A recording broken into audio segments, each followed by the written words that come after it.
deal. I struggled with weight my whole life, and decided on the gastric bypass surgery 4 years ago. Did the surgery, and I have relatively had zero problems since then.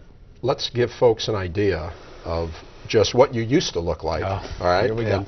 And so let's take a look here. All right, you're the one in the middle. Yes, that would with be Dan me. Lundgren and George Bush, the president. And yeah, the president wow. may not want that picture out, but now, how about you? Now, when you look at that, how do you feel when you look at yourself and you see that? you know, it's twofold. One, I'm pleased to see that I've changed so much, but that's a depressing picture to look at. You look happy there. You're smiling. Oh, now look at this. Now here you are. Who's that babe? That's my new wife, Shannon. Or are you talking about me? No, actually, no. I was talking about her. Although you look a lot different. And there, look at that. What a contrast. Yeah. When you were smiling like that, were you happy? Were you a happy guy? You know, I think I was pretty happy with everything but my weight. Mm-hmm. Yeah. Okay, doctor. Was there any other way out for George? I don't think so. I think he had tried everything by that time.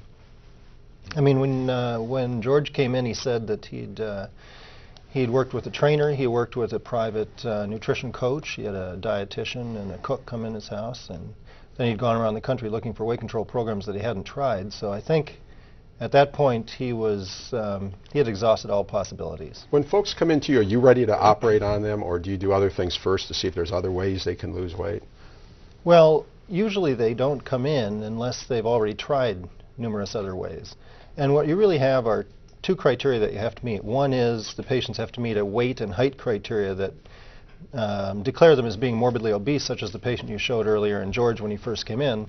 And the other is they have to have tried a series of weight control programs in earnest to try to lose weight and then failed long run. And if they've done those two, then they're a candidate. What makes people morbidly obese? Eating too much. No exercise. But actually... Easy for you to laugh about it. Well, actually, there's genetic predispositions that result in people being more likely to develop obesity.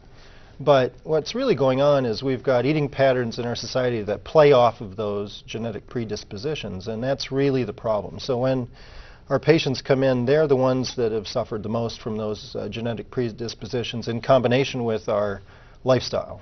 How about it being an addiction? Is eating an addiction for some people? Rarely. For the most part, we're not dealing with an eating disorder or addiction like that. There's a lot of people that come in who really have absolutely normal psychological profiles, and when we test them, they're normal. They don't have psychiatric disorders. People have depression, but as that woman mentioned before, it's secondary often to